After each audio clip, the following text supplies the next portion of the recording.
Welcome to Introduction to Data Science.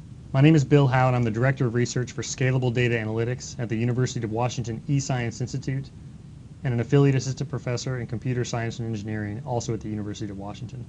So in this first segment what I want to do is go through some examples of data science activities and projects from the recent past that I found interesting and use them to sort of whet your appetite for the concepts that we're going to learn in this course. Okay, so the first one I want to mention here is the presidential election from 2012, and I know you're probably sick of hearing about this if you live in the United States, and even if you don't, you may be sick of hearing about it, but bear with me. So this is a map of the Electoral College, and each state is colored by the for the candidate that took the electoral votes, and the numbers represent how many electoral votes each state has. And so if you recall, what was interesting about this map at the time was that it was or that it led to a pretty significant discussion in the media about data science, because Nate Silver of the 538 blog was able to predict this map perfectly before the election. All right.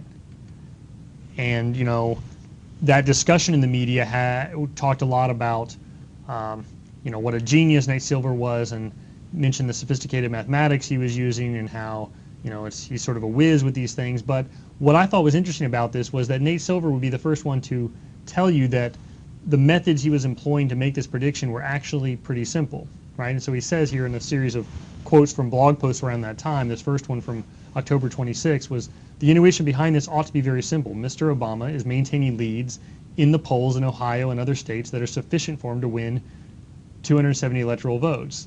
And then what I thought was funny was, you know, a few days later, he becomes sort of more blunt. "The argument we're making is exceedingly simple. Here it is. Obama's ahead in Ohio," right? It's not a magic trick.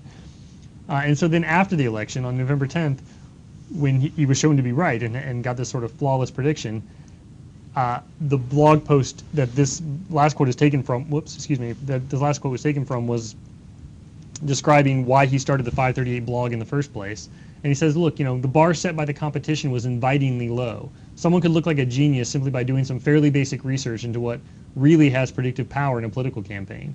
And so what really had predictive power in this case was the state polls themselves, aggregated, right? So historically, the state polls aggregated did a pretty good job of predicting the outcome of the general election. And so that's what he did. Now, there was some sophisticated work in quantifying the uncertainty and certainly in presenting these results. There's a lot of beautiful interactive visualizations that he created in order to sort of convey these ideas to the public. And that's one of the points I want to make about this, is that getting the answer in some cases is the easy part. It's in interpreting the results and in convincing others of the result by presenting them, usually through visualizations, that can be the hard part. And this is one of the themes that we'll come back to throughout this course. Okay.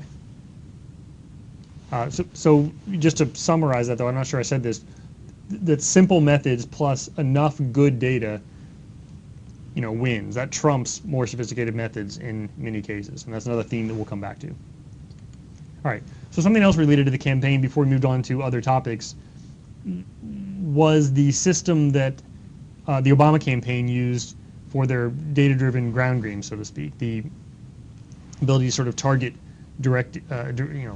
target specific categories of users. And so what they did was they built and maintained a really significantly sized, a massive voter database, and used it to design these highly tailored messages to very, very specific groups. So, you know, the mother of two in a small town in Ohio who tweeted about the environment and mentioned organic vegetables on her Facebook page, and, you know, who had voted in 2008 and had registered on Obama's website but had never donated. Okay, you know, she would get a message from Michelle Obama that highlighted Barack Obama's environmental policies. Okay, and so in order to design these messages, what you had to do was kind of do ad hoc hypothesis testing about what might work and what didn't. You had to kind of slice and dice this data at kind of interactive speeds. And this is another theme that we'll return to, is the need for these kind of ad hoc interactive analysis. And the systems they use for this are pretty interesting too. You know, this was a SQL database, a very fast one called Vertica, and we'll talk a little bit about what makes Vertica special, I hope, toward the end of the course. But it is a SQL database, and so SQL sometimes gets a bad name in data science context as sort of the old guard that can't be possibly used for analytics and doesn't really make sense in today's era. But don't believe it, right? It has a role to play in many cases. And so here, they did use Hadoop, right, to do the aggregate generations of anything not real time, he says here. But for the speed of thought queries about the data, they used this Vertica database. Okay, and so we'll come back to systems in several segments from now. Okay, so moving on, this was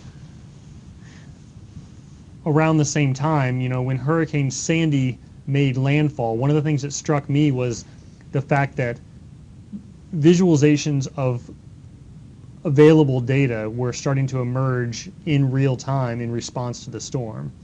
And there's some very nice examples of people who used Twitter data to analyze a map, or to produce a map of where the power was going out. And in this even simpler case, Joseph Fruwald got public data from local weather stations, and just from 2 different weather stations, and just simply plotted them. And so this is the barometric pressure over the course of this few day period, 2 days I guess, in 2 locations, Atlantic City and Philadelphia. And so you can see this enormous dip is the storm passing through, and you can also see the time lag between Atlantic City and Philadelphia, and you can also see the intensity is probably a little bit higher given that the barometric drop is more significant in Atlantic City. Okay. So a couple things here. One is pulling data down from the web and repurposing it sort of in real time, or at least in short time, maybe not real time, to produce visualizations and then publishing those back out on the web. I think this is very much the character of data science activities. In this particular example, there's not necessarily a large data set involved, but repurposing data that was collected for a different purpose is a theme that we'll come back to. And again, we see the ad hoc nature of this as well. Fine, so another plot, here's wind speeds, and they sort of peak out at 40 in Atlantic City, which is still the green, and you can see Atlantic City is indeed more intense here, and the gray here is error bars. So again, another variant on the same data. Okay, so changing gears a little bit, this was a study, the title here is called The Expression of Emotions in 20th Century Books. And so what they were interested in is have the words that we choose to use in our collective literature changed over time, and eventually does that tell us something about sort of culture or civilization. I find the scientific inquiry sort of compelling, but what I think is most striking about this, and why I wanted to include it as an example, is that the methodology that they used here is pretty straightforward. You could do this yourself with not a significant background in either technology or in statistics or even in linguistics or anything. And so this is what they did, right? So the first step is kind of a doozy. This is take all the books written in the 20th century and digitize them.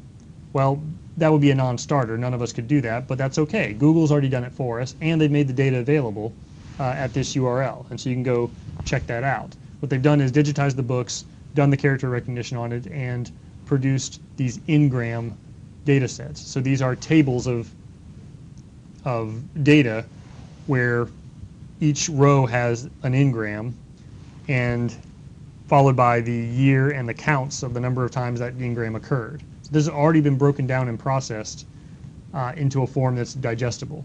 Okay, and so what's an n-gram? Well, it's pretty simple. A 1 gram is just a single word, like yesterday. A 5 gram, an example here is the phrase analysis is often described as. Okay, and so in this study they just ignored everything but the 1 grams, and then they took some subset of those 1 grams and assigned them a mood score. So how do they do this? Well, you can imagine that certain words are charged with a particular mood or associated with joy or sadness or fear and so on. And you could also imagine that synonyms of those words might also be associated with that mood. And so this analysis sounds non-trivial, and it is, but once again, that's already been done for you. There's a resource on the web called WordNet where they've done this kind of affect analysis. And so the authors of this paper were able to take the digitized books from Google, or already broken down into ngrams, and the affect scores from WordNet, and then do this calculation, which may sort of look intimidating if you're not used to staring at these mathematical expressions, but it's actually pretty simple. This is the count of a particular word in the set being the set of WordNet words, which is not as big as all the words. Only some words are able to be scored as mood. And then you normalize by the count of the number of occurrences of the word the. So why do they do that? Well, you need to normalize over something in order to account for the fact that perhaps we just write more books in 2005 than we did in 1937, or we've been able to digitize more books. So we need to normalize by that total. Well, why not just normalize by the total number of words?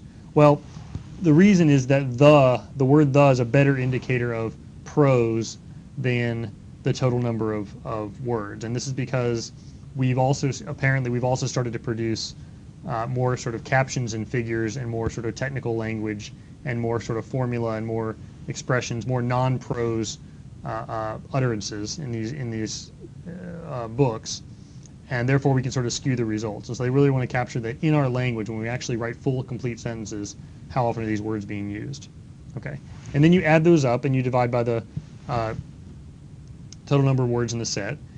And then there's one more transformation here that should look familiar to you if you sort of recall your high school statistics. And so you subtract the mean and divide by the standard deviation. Okay. So this is normalizing with respect to a normal distribution. Okay. But that's about it. There's a count and there's a division, and then there's two data sets that you can pull from the web, and they're big, but they're not exceedingly big. They fit in memory on most of your laptops nowadays. So it's a significant computational task, but nothing that requires Hadoop. You could do this in a weekend if you had thought about it. Okay, so I find that pretty compelling. Fine. So these are the results. This is joy words minus sadness words. This is the z-score for joy and sadness. And you can see that there's sort of a big dip after World War II. And that's one of the points they make in the paper. And then you can see this sort of thing start to increase in the late 90s. Okay. So I won't try to analyze this for the scientific value. I'll just present the results. What I think is maybe more interesting is this one. So this is now emotion words total minus random words total. And there's a sort of prominent downward slope over time. So what is this? What's going on here? Well, apparently you can make the argument that we're using fewer emotion words over time. Okay. That said, there's a bit of an uptick in this red line, and so what does that represent? Well, that's fear words. And you can imagine some of the reasons why there might be an increase in fear words since the 1980s. Okay. So this is pretty fun, though. This is a significant analysis that can be done just by taking these data sets that they didn't have to prepare themselves. All right. And then the other point I want to make about this is just a copy and paste of a segment of some of the papers that this paper cites. And I just was struck by the titles here. Quantitative analysis of culture using millions of digitized books, quantifying the evolutionary dynamics of language, frequency of word use predicts rates of lexical evolution through Indo-European history, song lyrics and linguistic markers. I mean, what strikes me about this is that, linguistics, anthropology, history, culture, these studies are becoming hard sciences by the virtue of data-driven methods, right? So all science is becoming data science, right? And therefore data scientists have a lot of power in this regime. It's a great time to be, a data geek. Okay. There's data journalism as well. I mean, one point, I probably should have put a slide in here about this, but, when the WikiLeaks material came out, you're not going to pour yourself a pot of coffee and pour over those materials, print them all out and sort of go through them one by one. You're going to write algorithms that do this kind of an analysis, word use analysis, look for email chains and dialogues, do sort of computational methods in order to analyze that material. And so now journalism itself is a computational enterprise. It's a data science problem, not a, or at least it's amenable to data science technique. So, as a data scientist, the world is your oyster. All right. So let me pause there, and we'll pick up with a couple more examples before moving on in the next segment.